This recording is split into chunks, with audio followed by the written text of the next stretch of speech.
नमस्कार प्यारे विद्यार्थियों, आप सभी का आपके अपने YouTube channel today current information पर स्वागत है। आज के इस सेशन में हम कक्षा 12 राजनीति विज्ञान का मॉड्यूल पेपर नंबर 4 देखेंगे। मॉड्यूल पेपर 1, 2 और 3 हमने पिछली क्लास में देखे थे, जो इस चैनल पर प्ले लिस्ट में उपलब्ध है। आप वहां से प्ले लिस्ट में जाकर उन वीडियो को देख सकते हो। ये जो आपके मॉडल पेपर है वो परीक्षा में मील के पत्थर साबित होंगे और हमारा टारगेट है बोर्ड परीक्षा राजनीति विज्ञान में 100 में से 100 नंबर लाना। चलिए मोटिवेशन लाइनों के साथ शुरू करते हैं कि जीत जाएंगे हम, ये वादा करो, कोशिश हमेशा ज्यादा करो, किस्मत भी रूटे पर हिम्मत ना टूटे, इतना मजबूत इरादा करो। किस्मत भी रूटे पर हिम्मत ना टूटे, इतना मजबूत इरादा करो। हमारा इरादा है बोर्ड परीक्षा राजनीति विज्ञान में 100 में से 100 नंबर लाना। चलिए आज का सेशन शुरू करते हैं। इसमें आपके जो पहला प्रश्न है वो एबीसीडी वाले यानी एमसीक्यू प्रश्न संबंधित होगा। इसमें आपके 18 एमसीक्यू पूछे जाएंगे। इसमें पहला है शॉक थेरेपी किस संस्था के द्वारा दिया गया? शॉक थेरेपी है वो विश्व बैंक के द्वारा दिया गया नाम है। इसमें आपके ऑप्शन स है वो सही होगा। आगे दूसरा प्रश्न है मास्ट्रिस्ट संधि किस संगठन का आधार है? जो मास्ट्रिस्ट संधि है वो यूरोपीय संघ का आधार है। इसमें आपके ऑप्शन ड है वो सही होगा। आगे तीसरा चीन की साम्यवादी क्रांति कब हुई? चीन की जो साम्यवादी क्रांति अक्टूबर 1949 में हुई। इसमें आपके ऑप्शन स है वो सही होगा। आगे चौथा प्रश्न है प्रसिद्ध औद्योगिक ब्रांड हुंडई किस देश का? जो हुंडई कंपनी है वो आपके दक्षिण कोरिया की है। इसमें आपके ऑप्शन ड है वो सही होगा। और आपके दक्षिण कोरिया कहा जाता है हान नदी पर चमत्कार भी कहा जाता है। आपको इसका विशेष रूप से ध्यान में रखना है। आगे पांचवा शाफ्ट है वो किससे संबंधित है? जो शाफ्ट है वो सार्क के सदस्य देशों से संबंधित है। इसमें ऑप्शन ए है वो सही होगा। और सार्क का आपके हिंदी में नाम होता है दक्षिण एशियाई क्षेत्रीय सहयोग संगठन। और शाफ्टा की फुल फॉर्म है south Asian free trade area. जो दक्षिण एशियाई मुक्त व्यापार क्षेत्र है, यानी इनके बीच एक दूसरे देश है वो बिना किसी आयात निर्यात करके व्यापार कर सकते हैं। आगे छठा प्रश्न है विश्व शांति का प्रतीक जैतून की पत्तियां किस अंतरराष्ट्रीय संगठन के प्रतीक चिन्ह में है? जो जैतून की पत्तियां हैं वो किस अंतरराष्ट्रीय संगठन के प्रतीक चिन्ह में है? जैतून की पत्तियां वो यूएनओ का जो प्रतीक चिन्ह है उसमें है। और जैतून की पत्तियां विश्व की शांति का प्रतीक है। आगे सातवां प्रश्न है दुनिया में सबसे ज्यादा सशस्त्र संघर्ष कहाँ होते हैं? दुनिया में जो सबसे ज्यादा सशस्त्र संघर्ष है वो अफ्रीका के सारा मरुस्थल के जो दक्षिणवर्ती देश है यानी अफ्रीकी महाद्वीप के देशों में होते हैं। आठवां प्रश्न है धरती के वायुमंडल में निम्नलिखित में से किस गैस की मात्रा में लगातार कमी हो रही है? कार्बन डाइऑक्साइड की मात्रा बढ़ रही है, मीथेन गैस की भी मात्रा बढ़ रही है, नाइट्रल की भी बढ़ रही है, लेकिन जो ओजोन गैस है उसकी मात्रा में कमी हो रही है। और ओजोन गैस की मात्रा में कमी होने पर जो सूर्य की हानिकारक पराबैंगनी किरणें है वो पृथ्वी पर आ रही है, जिसके कारण मुख्य रूप से त्वचा के कैंसर के केस बढ़ रहे हैं। चिकन कह देता है जो मैकडोनाल्ड है उसका अर्थ होता है जो पश्चिमी संस्कृति विश्व के अन्य देशों पर थोपा जाना, जिसके कारण उनकी जो पारंपरिक संस्कृति है वो नष्ट हो रही है। इस कारण जो मैकडोनाल्ड है वैश्वीकरण के सांस्कृतिक प्रभाव संबंधित है। इसमें आपके ऑप्शन स है वो सही होगा। आगे 10वां प्रश्न है 2 जून 2014 को कौन सा नए राज्य बना? 2 जून 2014 को जो है वो तेलंगाना नया राज्य बना। इसमें आपके ऑप्शन ड है वो सही होगा। आपके जो जितने भी नए राज्य बने और कब कब बने राज्य पुनर्गठन आयोग के अनुसार आपको उनको विशेष रूप से ध्यान में रखना है। आगे 9वां प्रश्न है भारत के पहले चुनाव आयुक्त कौन थे? भारत के पहले चुनाव आयुक्त है वो सुकुमार सेन थे। इसमें आपके ऑप्शन ए है वो सही होगा। आगे 12वां प्रश्न है खुली प्रतिस्पर्धा और बाजार मूल्य अर्थव्यवस्था के जरिए प्रगति के पक्ष वाली राजनीतिक विचारधारा को क्या कहा जाता है? ऐसी कौन सी विचारधारा है जो खुली प्रतिस्पर्धा और बाजार मूल्य अर्थव्यवस्था यानी निजीकरण का पक्ष लेती है? वो आपके दक्षिणपंथ और वामपंथ है वो सामाजिकरण का पक्ष लेती है या समाजवाद का पक्ष लेती है। दक्षिणपंथ है वो निजीकरण का पक्ष लेती है। इसमें आपके ऑप्शन बे है वो सही होगा। आगे 13वां प्रश्न है भारतीय विदेश नीति के जनक कौन है? जो भारतीय विदेश नीति है उसके जनक आपके पंडित जवाहरलाल नेहरू है। इसमें ऑप्शन ए है वो सही होगा। आगे 14वां प्रश्न है चीन ने तिब्बत पर नियंत्रण कब किया? चीन ने तिब्बत पर नियंत्रण है वो सन 1950 में किया। इसमें आपके ऑप्शन से है वो सही होगा। और जब चीन ने तिब्बत पर नियंत्रण किया तो जो तिब्बत के धार्मिक नेता है दलाई लामा, उन्होंने भारत में धर्मशाला हिमाचल प्रदेश में शरण ली। आपको यह भी ध्यान में रखना है कि दलाई लामा ने वो शरण किस स्थान पर ली? धर्मशाला हिमाचल प्रदेश में। और जो दलाई लामा है वो एक तिब्बत के धार्मिक नेता है। आगे 15वां प्रश्न है लाल बहादुर शास्त्री का निधन है वो कहां पर हुआ? लाल बहादुर शास्त्री का निधन है वो 10 जनवरी 1966 को ताशकंद में हुआ था। इसमें आपके ऑप्शन ड है वो सही होगा। और ताशकंद है वो अफगानिस्तान की राजधानी है।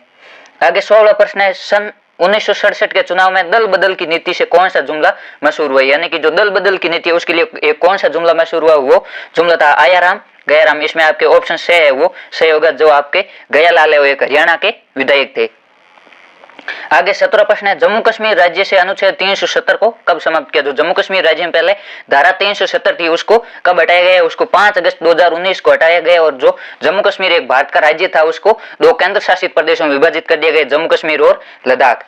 आगे 18वां प्रश्न है, भारत में दूसरा पिछड़ा वर्ग आयोग के अध्यक्ष कौन थे? जो दूसरा पिछड़ा वर्ग आयोग यानी कि मंडल आयोग है उसके अध्यक्ष आपके बीपी मंडल यानी बिंदेश्वरी प्रसाद मंडल थे। इसमें आपके ऑप्शन से है वो सही होगा। इस प्रकार आपके परीक्षा में 18 एमसीक्यू प्रश्न पूछे जाएंगे और ये 18 अति महत्वपूर्ण प्रश्न है, ये आपके परीक्षा में पूछे जा सकते हैं।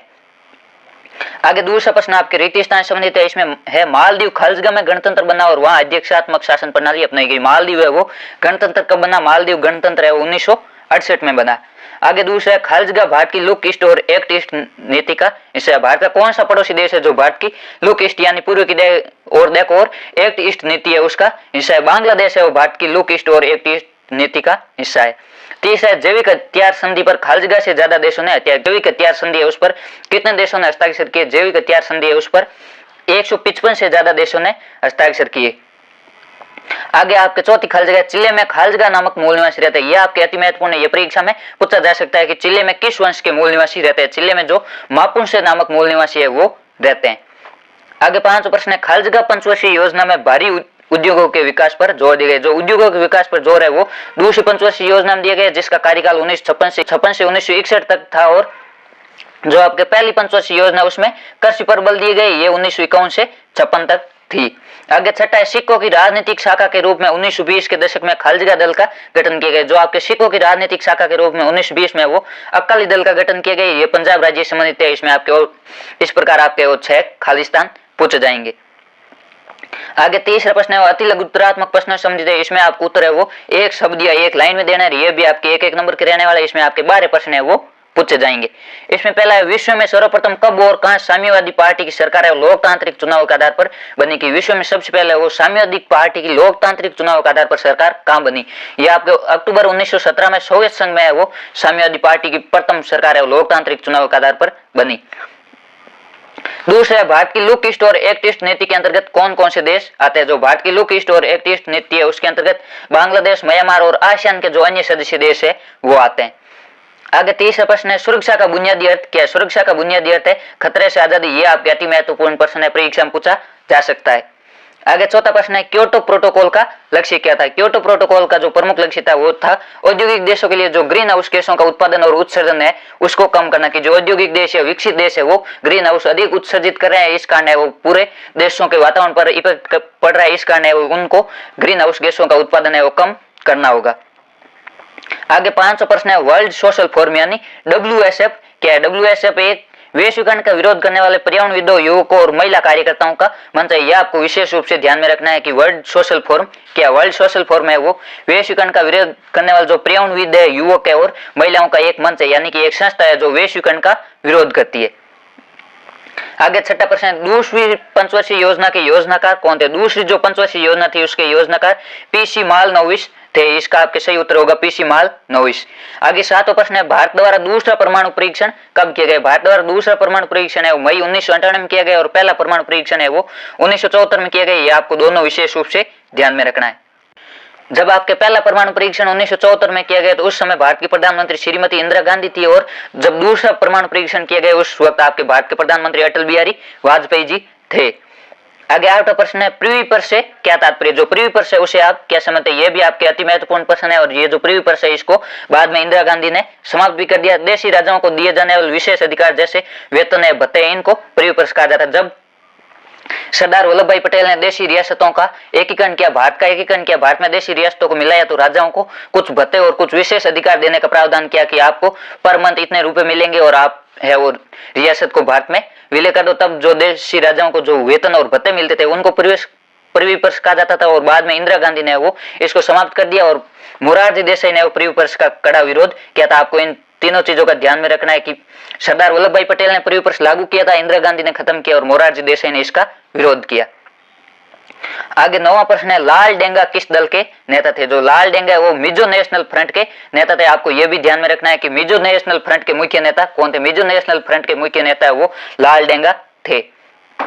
आगे 10वां प्रश्न है, भारत के राजनीतिक दलों को मान्यता देने वाली संस्था का नाम बताइए। जो भारत के राजनीतिक दल है, जितनी भी राजनीतिक पार्टी है उनको मान्यता है वो निर्वाचन आयोग देता है, यानी कि ECI election commission of India, Bharat निर्वाचन आयोग।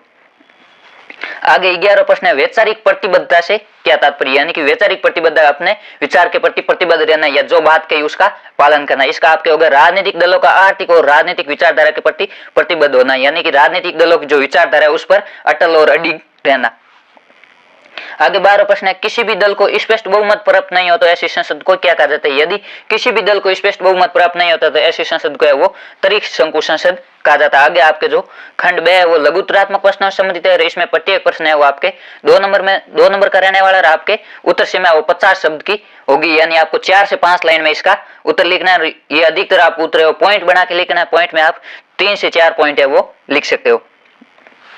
आगे इसमें चौथा प्रश्न है, पाकिस्तान में लोकतंत्र के स्थायी न बन पाने के क्या कारण है, यानी कि पाकिस्तान में वो लोकतंत्र स्थायी नहीं बन पाया, कभी लोकतांत्रिक सरकार तो कभी सैन्य शासन, इसका क्या कारण है। पाकिस्तान में लोकतंत्र के स्थायी नहीं बन पाने का प्रमुख कारण यह है वहां पर सेना, धर्मगुरु और भूस्वामी अभिजनों का है वो सामाजिक दबदबा है। सेना का सामाजिक दबाव होने के कारण वहां पर है वो अधिकतर बार सैन्य शासन लागू हो जाता है। दूसरे, भारत के साथ निरंतर तनातनी रहने के कारण सेना समर्थक समूह है वो अधिक मजबूत है। जो पाकिस्तान है उसकी भारत के साथ हमेशा तनातनी या खींचतान बनी रहती है, उसके कारण जो सेना के समर्थक समूह है वो पाकिस्तान में अधिक मजबूत है, उस कारण वह सैन्य शासन अधिक बार लगता है।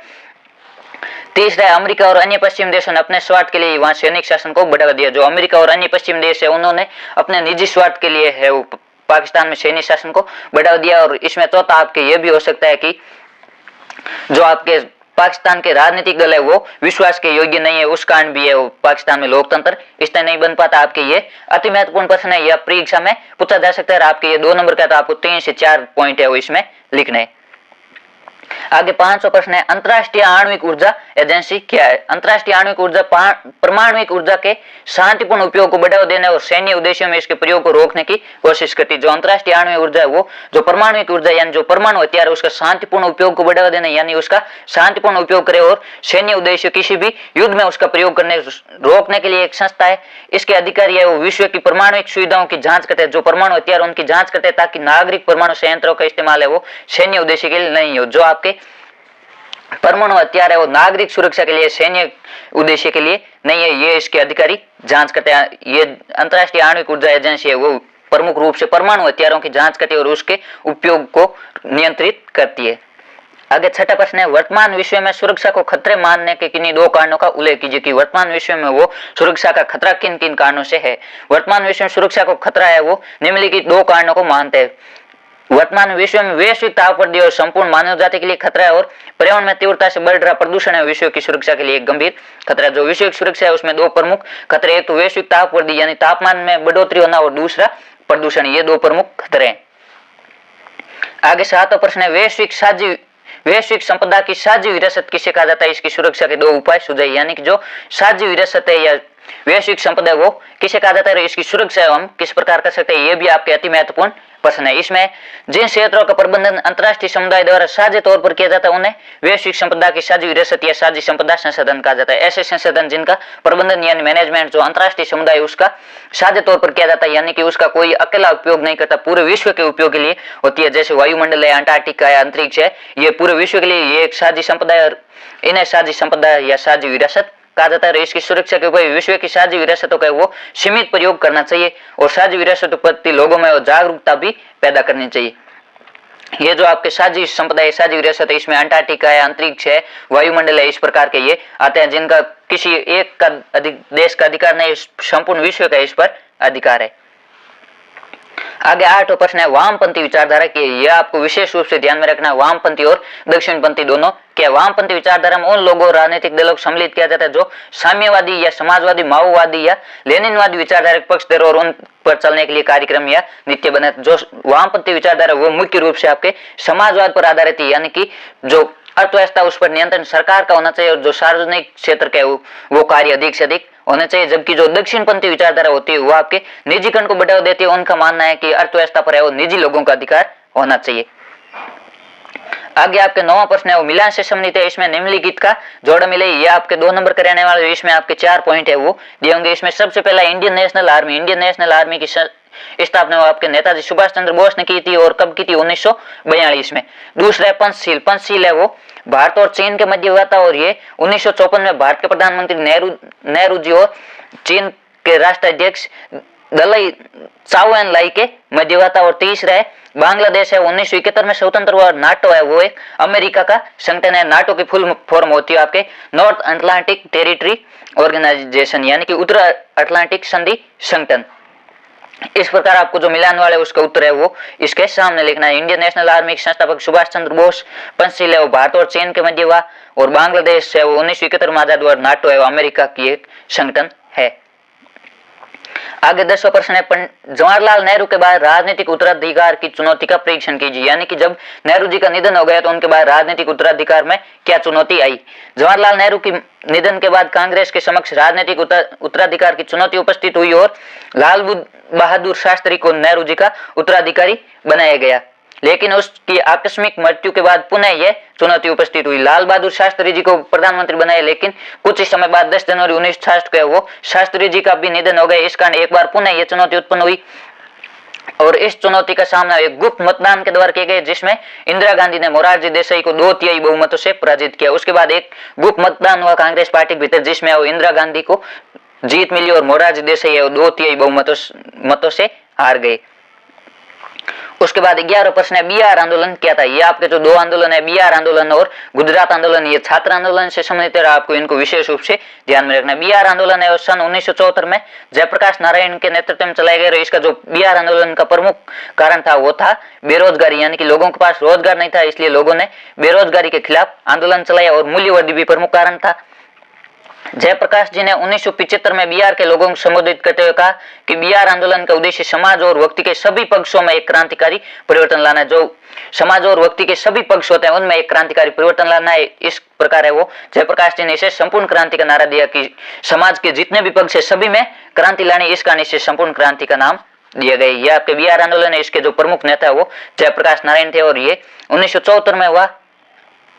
और जो आपके बिहार आंदोलन है वो मार्च 1974 में प्रारंभ हुआ और गुजरात आंदोलन है वो ये मार्च आपके 30 महीने होता है। उसी प्रकार बिहार में आपके 3 वर्ड है तो ये 30 महीने में प्रारंभ हुआ। और गुजरात आंदोलन है वो जनवरी 1974 में प्रारंभ हुआ। गुजरात में भी आपके 4 वर्ड है तो जनवरी में भी 4 वर्ड है। आप इस कोड वर्ड से भी इसे याद रख सकते हो।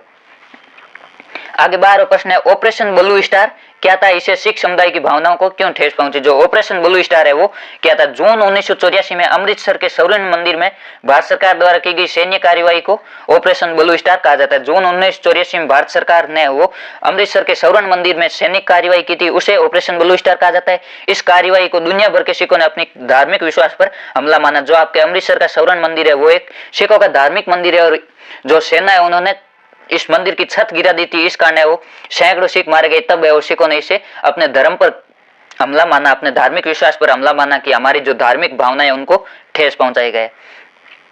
आगे 13वां प्रश्न है, भारत में वामपंथी एवं दक्षिणपंथी राजनीतिक दलों की विचारधारा में कोई 2 अंतर बताइए। जो वामपंथी और दक्षिणपंथी है उनमें क्या अंतर है। वामपंथी और दक्षिणपंथी दलों की विचारधारा में अंतर।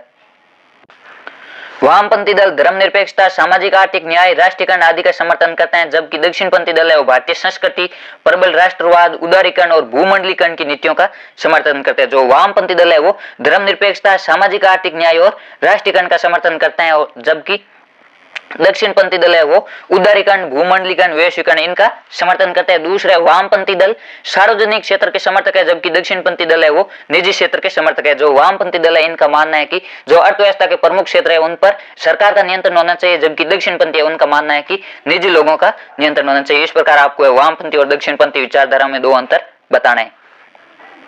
आगे आपके जो खंड है वो दीर्घ उत्तरी प्रश्न सम्मिलित है। इसमें प्रत्येक प्रश्न है वो 3 नंबर का रहने वाला और उत्तर सीमा है वो लगभग 100 शब्द रहेगी, यानी कि आपको 8 से 10 लाइन में इसका उत्तर लिखना है। इसमें 14 प्रश्न है, दक्षिण पूर्वी एशियाई राष्ट्रों ने आसियान के निर्माण की पहल क्यों की। यानी कि जो दक्षिण एशियाई राष्ट्र है उन्होंने आसियान का निर्माण क्यों किया, इसके निर्माण के कारण क्या थे। इसमें कारण है दूसरे विश्व युद्ध से पहले और उसके दौरान जो दक्षिण पूर्वी एशियाई राष्ट्र है यूरोपीय और जापानी उपनिवेशवाद के शिकार हुए और भारी राजनीतिक और आर्थिक कीमत चुकाई। यानी कि दूसरे विश्व युद्ध से पहले और उसके दौरान जो दक्षिण पूर्वी एशियाई राष्ट्र है वो यूरोप और जापान के गुलाम थे, यानी कि यूरोप और जापान के देश थे वो इन पर अधिकार करते थे और भारी राजनीतिक आर्थिक कीमत चुकाई। युद्ध के बाद इन्हें राष्ट्र निर्माण, आर्थिक पिछड़ेपन और गरीबी जैसी समस्याओं का सामना करना पड़ा और शीत युद्ध काल में इन्हें एक महाशक्ति के साथ जाने के दबाव को भी झेलना पड़ा कि या तो अमेरिका का पक्ष ले या सोवियत संघ का, ये भी दबाव इन दक्षिण एशियाई राष्ट्रों को झेलना पड़ा। चौथा, परस्पर टकराव की स्थिति में ये अपने आप को संभालने की स्थिति में नहीं थे, यानी कि यदि कोई टकराव हो जाता तो ये कोई अकेला देश मुकाबला नहीं कर सकता। पांचवा गुट निरपेक्ष आंदोलन है वो 30 दुनिया के देशों में सहयोग और मेलजोल कराने में सफल नहीं हो रहे थे। जो गुट निरपेक्ष आंदोलन है वो 30 दुनिया के देश यानी इन दो शक्तियों को छोड़कर अमेरिका और सोवियत संघ के साथ जो देश थे उनको छोड़कर एक अन्य संगठन था गुट निरपेक्ष आंदोलन, ये भी है वो सहयोग और मेलजोल कराने में सफल नहीं हो रहा था। इस कारण वो दक्षिण पूर्वी एशियाई राष्ट्र है उन्होंने आसियान के निर्माण की पहल की। इसके अलावा हम जापान की अर्थव्यवस्था पर प्रकाश डालिए। जो जापान की अर्थव्यवस्था है उसके बारे में बताना है। इसका आपके उत्तर होगा द्वितीय विश्व युद्ध के बाद से जापान ने तीव्र गति से विकास किया। 1964 में जापान आर्थिक सहयोग और विकास संगठन organisation for economic cooperation and development का सदस्य बना। इसका आपके शॉर्ट नाम होता है इकोई। ये जापान है 1964 में इको का सदस्य बना यानी organisation for economic cooperation and development. और दूसरा 2017 में जापान की अर्थव्यवस्था विश्व की तीसरी सबसे बड़ी अर्थव्यवस्था थी। तीसरा है संयुक्त राष्ट्र संघ के बजट में जापान 10% का योगदान देता है, जो कि योगदान के लिहाज से दूसरा सबसे बड़ा देश है। जो यूएनओ का बजट है उसमें दूसरा सबसे अधिक बजट देने वाला देश आपके जापान है जो 10% देता है। और चौथा है सैन्य व्यय के लिहाज से विश्व में जापान का 7वां स्थान। जापान है वो सेना पर भी खर्च करने में है वो विश्व में 7वें स्थान पर है। उसे 6 देश है वो अधिक सेना पर खर्च करते हैं। इसके बाद 15 प्रश्न है संयुक्त राष्ट्र संघ के सिद्धांतों का वर्णन कीजिए यानी कि यूएनओ के जो सिद्धांत है उनको बताना है। संयुक्त राष्ट्र संघ सभी सदस्यों को प्रभुसत्ता और समानता के सिद्धांत में विश्वास रखता है। जो यूएनओ है मुख्यतः समानता के सिद्धांत पर चलता है। दूसरा सभी राष्ट्र दूसरे राष्ट्रों की अखंडता और राजनीतिक स्वाधीनता का आदर करे। तीसरा संयुक्त राष्ट्र चार्टर के अनुसार यदि कोई कार्रवाई करे तो सभी सदस्य राष्ट्रों को उसकी सहायता करनी चाहिए। और चौथा है सभी राष्ट्र अपने विवादों का शांतिपूर्ण निपटारा करे यानी और संयुक्त राष्ट्र उन मामलों में हस्तक्षेप नहीं करेगा जो अनिवार्य रूप से किसी राज्य के आंतरिक अधिकार क्षेत्र में आता है। यूएनओ है वो किसी राज्य के आंतरिक मामले में हस्तक्षेप नहीं करता। जो विवाद होता है उनको शांतिपूर्ण तरीके से निपटाता है और समानता के सिद्धांत में विश्वास करता है। इसके अर्थों में क्या संयुक्त राष्ट्र अमेरिकी प्रभुत्व के खिलाफ संतुलन के रूप में कार्य कर सकता है या नहीं, यानी कि जो एक दूरी विश्व है उसमें यूएनओ की क्या उपयोगिता है, क्या यूएनओ है वो अमेरिका के प्रभाव को रोक सकता है या नहीं। इसका आपके होगा संयुक्त राष्ट्र संघ का अमेरिकी प्रभुत्व संतुलन के रूप में कार्य नहीं कर पाने का प्रमुख कारण यानी कि जो यूएनओ है वो अमेरिका को रोकने में असफल क्यों है। इसका आपके उत्तर होगा अमेरिका अपने वीटो पावर के द्वारा ऐसे किसी भी कदम को रोक सकता है जिसे उसका हित नहीं सकता जो है अमेरिका के हित में नहीं हो। अमेरिका ऐसे कार्य को वीटो पावर के द्वारा रोक सकता है। अमेरिका के पास वीटो पावर है या निषेध अधिकार है। दूसरा 1991 के बाद अमेरिका एकमात्र महाशक्ति पूर्व विश्व में एकमात्र महाशक्ति है। इस कारण भी अमेरिका की अधिक चलती है। जो अपनी आर्थिक और सैन्य ताकत से किसी भी अंतर्राष्ट्रीय संगठन की है वो अनदेखी कर सकता है। अमेरिका यूएनओ की अनदेखी भी कर सकता है। तीसरा अपनी ताकत और निषेध अधिकार के कारण निषेध अधिकार यानी वीटो के कारण संयुक्त राष्ट्र संघ के महासचिव के चयन में भी अमेरिका की बात है वो बहुत वजन रखती है। जब संयुक्त राष्ट्र संघ के महासचिव का चुनाव होता है तब भी है अमेरिका की बात मानी जाती है या अमेरिका अपने आर्थिक बलबूते पर यूएनओ की उपेक्षा भी कर सकता है।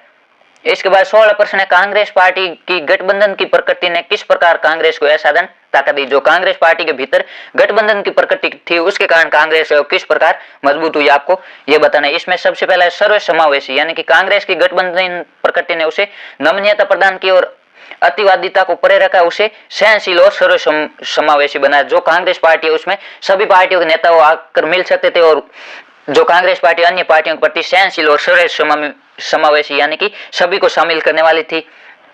दूसरा विपक्ष के समक्ष कठिनाई पैदा की। कांग्रेस की गठबंधन प्रकृति ने विपक्ष के समक्ष कठिनाई पैदा की यानी जो कांग्रेस है उसकी जब गठबंधन की प्रकृति बनी तो पूरे विपक्ष के खिलाफ है वो कठिनाई पैदा हुई। पूरा विपक्ष है वो अपने को मजबूत विपक्ष नहीं बना पाया।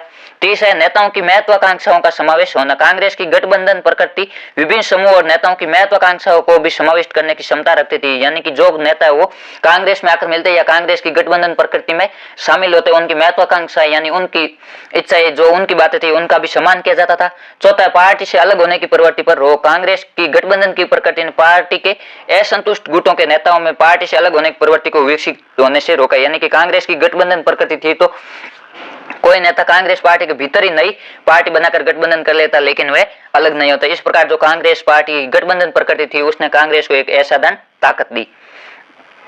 आगे 17 प्रश्न है भारत में प्रतिबद्ध न्यायपालिका के लिए सरकार द्वारा किए गए 3 प्रयासों का उल्लेख कीजिए यानी कि ऐसे कोई 3 काम बताइए जिसके कारण सरकार ने वो न्यायपालिका को नियंत्रित करने की कोशिश की या जो न्यायपालिका के कार्य उसमें दखल अंदाजी की। इसमें आपको कोई 3 बताना है। इसमें पहला है न्यायाधीशों की नियुक्ति में वरिष्ठता की अनदेखी। जो आपके 1971 में जब मुख्य न्यायाधीश की नियुक्ति की गई, जो वरिष्ठ न्यायाधीश थे उनको छोड़कर जो एएन रे उनको सर्वोच्च न्यायालय का मुख्य न्यायाधीश बनाए गए। जो 3 वरिष्ठ न्यायाधीश थे उनको छोड़कर जो चौथे वरिष्ठ न्यायाधीश थे एएन रे, जो सरकार के पक्ष में थे, उनको सर्वोच्च न्यायालय के मुख्य न्यायाधीश बनाए गए। 1973 में श्रीमती इंदिरा गांधी ने वचनबद्ध न्यायपालिका के लिए न्यायाधीशों की नियुक्ति में 3 वरिष्ठ न्यायाधीशों की वरिष्ठता की अनदेखी करके श्री एएन रे को सर्वोच्च न्यायालय के मुख्य न्यायाधीश नियुक्त किए गए। इसके बजाय जो पहले सर्वोच्च न्यायालय के मुख्य न्यायाधीश चुनने की जो पद्धति थी वो थी वरिष्ठता के आधार पर, जो न्यायाधीशों में सबसे अधिक वरिष्ठ होता उसे मुख्य न्यायाधीश चुना जाता। लेकिन 1973 में वो इंदिरा गांधी ने सरकार के पक्ष के जो न्यायाधीश थे उनको सर्वोच्च न्यायालय के मुख्य न्यायाधीश बनाए गए। इस प्रकार जो न्यायपालिका उसको वचनबद्ध न्यायपालिका बनाने का प्रयास किया गया। दूसरा है आपातकाल। आपातकाल के दौरान न्यायपालिका स्वतंत्र होकर नागरिकों की अधिकार की रक्षा में निष्क्रिय भूमिका नहीं निभा पाई। जो सरकार है उसने आपातकाल के माध्यम से भी न्यायपालिका पर नियंत्रण किया। तीसरा न्यायाधीशों का स्थानांतरण। श्रीमती इंदिरा गांधी ने प्रतिबद्ध न्यायपालिका के लिए न्यायाधीशों का स्थानांतरण का सहारा लिया, यानी कि जो न्यायाधीश है वो सरकार के पक्ष में नहीं थे उनके ट्रांसफर भी किए गए। इस प्रकार जो सरकार है उसने न्यायपालिका को नियंत्रित करने की कोशिश की। इसके अलावा हम आपके आपातकाल के सबकों का उल्लेख कीजिए, यानी कि आपातकाल से क्या सबक मिले या आपातकाल से क्या सीख मिली। इसका आपके होगा विरोधी दलों और मतदाताओं ने जितनी राजनीतिक जागृति दिखाई, इससे यह साबित हो गया कि बड़े से बड़े तानाशाह नेता भी वो भारत में लोकतंत्र को विदा नहीं कर सकता। सबसे बड़ा यह सबक मिला कि भारत से लोकतंत्र को विदा करना वो सबसे कठिन है, क्योंकि यहाँ के विरोधी दल है और मतदाता उनमें राजनीतिक जागृति है। दूसरे आपातकाल के बाद संविधान में अच्छे सुधार किए गए। अब आपातकाल है वो सशक्त स्थिति में लगाया जा सकता है। ऐसा तभी हो सकता है जब मंत्रिमंडल है वो लिखित रूप से राष्ट्रपति को परामर्श दे। जब आपातकाल समाप्त होने के बाद है वो संविधान में संशोधन किया गया और ऐसा प्रावधान किया गया कि कोई भी सरकार है वो आपातकाल तभी लगा सकती है जब मंत्रिमंडल है वो लिखित रूप में राष्ट्रपति को दे कि अब देश में आपातकाल लगाना जरूरी है। तीसरा, आपातकाल में न्यायालयों में व्यक्ति के नागरिक अधिकारों की रक्षा करने की भूमिका है वो सक्रिय रहेगी और नागरिक अधिकारों की रक्षा है वो तत्परता से होने लगी। यानी कि आपातकाल के दौरान भी जो सर्वोच्च न्यायालय उसमें लोगों के मौलिक अधिकारों की सुनवाई होगी और मौलिक अधिकारों का उल्लंघन होने पर है वो सरकार को नोटिस भी दिया जा सकता है। और इसमें सबसे बड़ा बदलाव है वो ये किया गया, पहले जो अंदरूनी गड़बड़ है उसके आधार पर आपातकाल लगाया जा सकता था, लेकिन जो वर्तमान में वो सशस्त्र विद्रोह के आधार पर आपातकाल लगाया जा सकता है। अंदरूनी गड़बड़ का सहारा लेकर वो आपातकाल नहीं लागू किया जा सकता है। ये आपातकाल से प्रमुख सबक मिले। आपके ये 3 नंबर का था, आपको 3 पॉइंट है वो लिखने हैं। आगे आपके जो खंड दे है वो निम्नात्मक प्रश्नों से मिलते हैं। इसमें आपके 4 नंबर के प्रश्न रहने वाले। इसका उत्तर आपको 250 शब्दों यानी 20 से 25 लाइन में एक पेज में इसका उत्तर देना है। ये आपके 4 नंबर का रहने वाले। इसमें आपके अथवा में भी पूछे जाएंगे, दोनों में से कोई एक करना है। इसमें 18वां सोवियत संघ का विघटन क्यों हुआ और इसके विघटन के परिणाम बताइए। ये जो आपके 18 प्रश्न या निम्नात्मक प्रश्न है वो सोवियत संघ वाला जो पार्ट है उससे ही पूछा जाएगा। इसका आपके इसमें पूछा है कि सोवियत संघ का विघटन है वो क्यों हुआ और इसके विघटन के क्या परिणाम निकले। इसका आपके उत्तर होगा सोवियत संघ के विघटन या पतन के प्रमुख उत्तरदायी कारण है वो निम्नलिखित है। सोवियत संघ की राजनीतिक और आर्थिक संस्थाएं अपनी आंतरिक कमजोरियों के कारण लोगों की आकांक्षाओं को पूरा नहीं कर सकी। जो सोवियत संघ की राजनीतिक और आर्थिक संस्थाएं उनमें आंतरिक कमजोरी थी जिसके कारण लोगों की इच्छाएं पूरी नहीं हुई। सोवियत संघ ने अपने संसाधन, परमाणु हथियार, सैन्य साजो सामान और पूर्वी यूरोप के पिछड़े देशों के विकास पर भी खर्च किया ताकि वे देश सोवियत संघ के नियंत्रण में बने रहे। इसे सोवियत संघ पर गहरा आर्थिक दबाव बना और सोवियत संघ इसका सामना नहीं कर सका। जो सोवियत संघ है इसने अपने आर्थिक संसाधन थे वो परमाणु हथियार, सैन्य सामान और जो पिछड़े देश थे उन पर खर्च किया ताकि सोवियत संघ का दबदबा रहे। इस कारण सोवियत संघ को आर्थिक हानि भी हुई। तीसरा, सोवियत संघ के पिछड़ेपन की पहचान से वहां के लोगों को राजनीतिक और मनोवैज्ञानिक रूप से धक्का लगा। चौथा है, कम्युनिस्ट पार्टी जनता के प्रति उत्तरदायी नहीं रही थी। जो कम्युनिस्ट पार्टी वो तानाशाही बन गई थी। पांचवा है, मिखाइल गोर्बाचेव ने देश में स्वतंत्रता, समानता, राष्ट्रीयता और भ्रातृत्व और एकता के वातावरण को तैयार किए भी नहीं पुनर्गठन, पेरेस्ट्रोइका और खुलापन, ग्लासनोस्ट जैसी महत्वपूर्ण नीतियों को लागू कर दिया। यह आपके सोवियत संघ के विघटन के प्रमुख कारण है। आपको ये दोनों नीतियों को विशेष रूप से ध्यान में रखना है कि मिखाइल गोर्बाचेव ने कौन सी 2 नीतियां लागू की। पेरेस्ट्रोइका जिसका अर्थ होता है पुनर्गठन और ग्लासनोस्ट यानी खुलापन। उसके बाद आपके पूछा गया कि सोवियत संघ के विघटन के परिणाम क्या निकले। सोवियत संघ के विघटन के वो गंभीर परिणाम रहे, जो जैसे कि सोवियत संघ के विघटन के परिणाम स्वरूप जो शीत युद्ध है वो समाप्त हो गए और हथियारों की होड़ भी समाप्त हो गई। जो शीत युद्ध सोवियत संघ और अमेरिका के बीच चल रहा था वो समाप्त हो गया। अब संयुक्त राज्य अमेरिका विश्व का एकमात्र महाशक्ति बन गया, विश्व पर उसका वर्चस्व स्थापित हो गया। जब सोवियत संघ का विघटन हुआ तो जो अमेरिका है वो एकमात्र महाशक्ति बन गया। तीसरा, पूंजीवादी अर्थव्यवस्था अंतर्राष्ट्रीय स्तर पर प्रभुत्वशाली अर्थव्यवस्था बन गई और तटीय विषयों में साम्यवादी विचारधारा का प्रसार रुक गया। जो पूंजीवादी अर्थव्यवस्था, जो अमेरिकी अर्थव्यवस्था, वो पूर्वी विषयों पर प्रभुत्वशाली बन गई और जो समाजवादी अर्थव्यवस्था थी उसका प्रसार रुक गया। चौथा है सोवियत संघ के विघटन के परिणाम स्वरूप विश्व में 15 स्वतंत्र और संप्रभु राज्यों की संख्या में बढ़ोतरी हुई। सोवियत संघ का विघटन हुआ तो वो 15 देशों में बंटे। पांचवा, तटीय विश्व को अब नए उपनिवेशवाद के खतरे का सामना करना पड़ रहा है। जैसे मध्य पूर्व के तेल भंडारों पर अमेरिका ने अपना एक छत्र प्रभुत्व स्थापित कर लिया। जो मध्य पूर्व विश्व के तेल के भंडार है उस पर अमेरिका ने अपना एकमात्र प्रभुत्व स्थापित कर लिया सोवियत संघ के विघटन के बाद। ये सोवियत संघ के विघटन के परिणाम निकले। इसके अथवा में आपके है शॉक थेरेपी क्या है, उत्तर साम्यवादी सतहों पर इसके परिणामों का आकलन कीजिए। यानी कि शॉक थेरेपी क्या होती है और इसके परिणाम क्या निकले। शॉक थेरेपी से धीरे धीरे परिवर्तन न करके एकदम आमूलचूल परिवर्तन के प्रयत्नों को लादना, यानी कि धीरे धीरे निरंतर प्रयत्न न करके एकदम जो है वो पूरा उलट पुलट कर देना, इसे आपके शॉक थेरेपी कहा जाता है। और रूसी गणराज्य में इसके अंतर्गत तुरंत निजी स्वामित्व, मुक्त व्यापार, वित्तीय खुलापन और मुद्रा परिवर्तनीयता पर बल दिए गए। पहले आपके जो सोवियत संघ या रूस था उसमें समाजवादी व्यवस्था थी, यानी पूरा कार्य वो सरकार के नियंत्रण था और एकदम है वो पूरा निजीकरण कर दिया गया, सभी कार्य वो निजी लोगों को सौंप दी गई। इसे आपके शॉक थेरेपी कहा गया कि धीरे धीरे परिवर्तन न करके एकदम आमूलचूल परिवर्तन, जड़ से परिवर्तन, इसे आपके शॉक थेरेपी कहा जाता है। शॉक थेरेपी के परिणाम, अर्थव्यवस्था का तहस नहस होना। शॉक थेरेपी के कारण जो रूस की अर्थव्यवस्था थी वो तहस नहस हो गई। शॉक थेरेपी से सोवियत संघ के पूरे क्षेत्र की अर्थव्यवस्था तहस नहस हो गई। रूस में पूरा का पूरा राज्य नियंत्रित औद्योगिक ढांचा है वो चरमरा उठा। लगभग 90% उद्योगों है वो निजी हाथों या निजी कंपनियों को बेचा गया।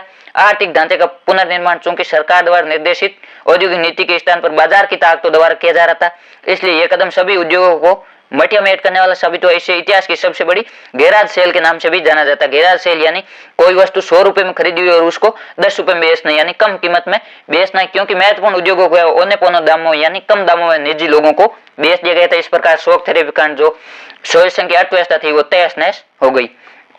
दूसरा है रूसी मुद्रा रूबल में गिरावट। जो रूस की मुद्रा रूबल थी उसमें भी गिरावट आई। शॉक थेरेपी के कारण रूबल को भारी गिरावट का सामना करना पड़ा। इस गिरावट के कारण मुद्रास्फीति इतनी बढ़ गई कि लोगों ने जो पूंजी जमा कर रखी थी वह धीरे धीरे समाप्त हो गई और लोग कंगाल हो गए, यानी महंगाई बढ़ गई। आगे इसका तीसरा शॉक थेरेपी का परिणाम है खाद्यान्न सुरक्षा की समाप्ति। शॉक थेरेपी परिणाम स्वरूप सामूहिक खेती प्रणाली थी वो समाप्त हो गई। अब लोगों की खाद्यान्न सुरक्षा व्यवस्था भी समाप्त हो गई। रूस ने खाद्यान्न का आयात करना शुरू किया। पहले और रूस में सामूहिक खेती की जाती थी, शॉक थेरेपी के कारण वो सामूहिक खेती बंद हो गई। इस कारण लोगों को खाद्यान्न खाने का अन्न भी नहीं मिल रहा था। इस कारण रूस ने वो दूसरे देशों से खाद्यान्न मंगाया। चौथा, वैकल्पिक व्यापारिक ढांचे का अभाव। शॉक थेरेपी कारण पुराना व्यापारिक ढांचा तहस नहस हो गया और लेकिन इसकी जगह कोई वैकल्पिक व्यवस्था नहीं हो पाई, यानी कि इसका कोई दूसरा विकल्प नहीं मिल पा रहा था। जो प्राचीन व्यवस्था थी वह भी तहस नहस हो गई। पांचवा, समाज कल्याण की समाजवादी व्यवस्था का खात्मा। जो समाज कल्याण की समाजवादी व्यवस्था थी वो खत्म हो गई। शॉक थेरेपी परिणाम स्वरूप रूस और अन्य राज्यों में गरीबी का दौर बढ़ता ही चला गया और अमीरी और गरीबी के बीच जो विभाजन रेखा थी वो बढ़ती चली गई। अमीर लोग अधिक अमीर होते गए, जो गरीब थे वो अधिक गरीब होते गए। छठा, लोकतांत्रिक संस्थाओं के निर्माण को प्राथमिकता नहीं दी गई। शॉक थेरेपी के बाद लोकतांत्रिक संस्थाएं थी उसके निर्माण को प्राथमिकता नहीं दी गई और जो संसद है वो एक कमजोर संस्था रह गई।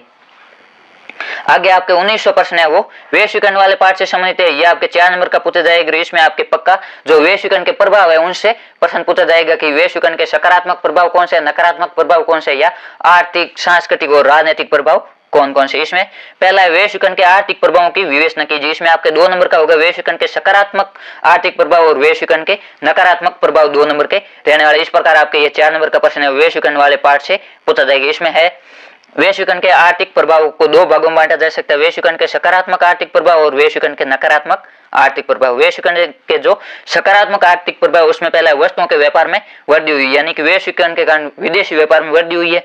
वैश्वीकरण ने देशों के आयात प्रतिबंधकों को कम किया जिससे संपूर्ण विश्व में वस्तुओं के व्यापार में वृद्धि हुई, यानी कि कोई भी देश है अपना सामान दूसरे देश में बेच सकता है। दूसरा है पूंजी के प्रवाह में वृद्धि। वैश्वीकरण के कारण संपूर्ण विश्व में पूंजी के प्रवाह में वृद्धि हुई क्योंकि अब धनी देश के निवेशक करता है अपने धन को अपने देश के स्थान पर अन्य देशों में भी निवेश कर सकते हैं। जो विदेशी निवेश है वो दूसरे देशों में कर सकते हैं। तीसरा है विचार प्रवाह में वृद्धि। लोगों के विचार है वो एक देश से दूसरे देश में फैलने लगे।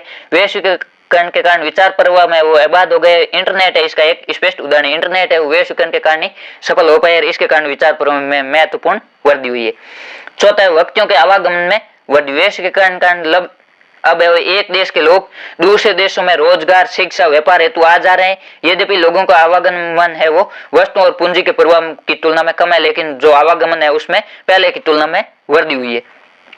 पांचवा, पारस्परिक जुड़ाव का बढ़ना। आर्थिक वैश्वीकरण के कारण लोगों में पारस्परिक जुड़ाव बढ़ रहा है, पारस्परिक निर्भरता अब तेज हो गई, यानी कि लोग एक दूसरे से जुड़ रहे हैं। छठा है आर्थिक समृद्धि का बढ़ना। वैश्वीकरण के कारण लोगों की आर्थिक समृद्धि और खुशहाली बढ़ी, यानी लोगों की आय में वृद्धि हुई है।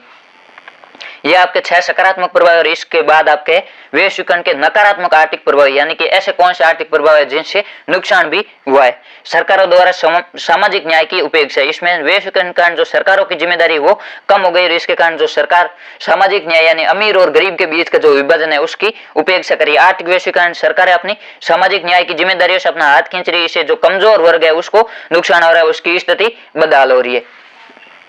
दूसरा है गरीब देशों के लिए अहित कर। वैश्वीकरण के काल चलते जो गरीब देश है वो आर्थिक रूप से बर्बाद हो रहे हैं, जो अमीर देश है उन पर अपना प्रभुत्व स्थापित करते हैं।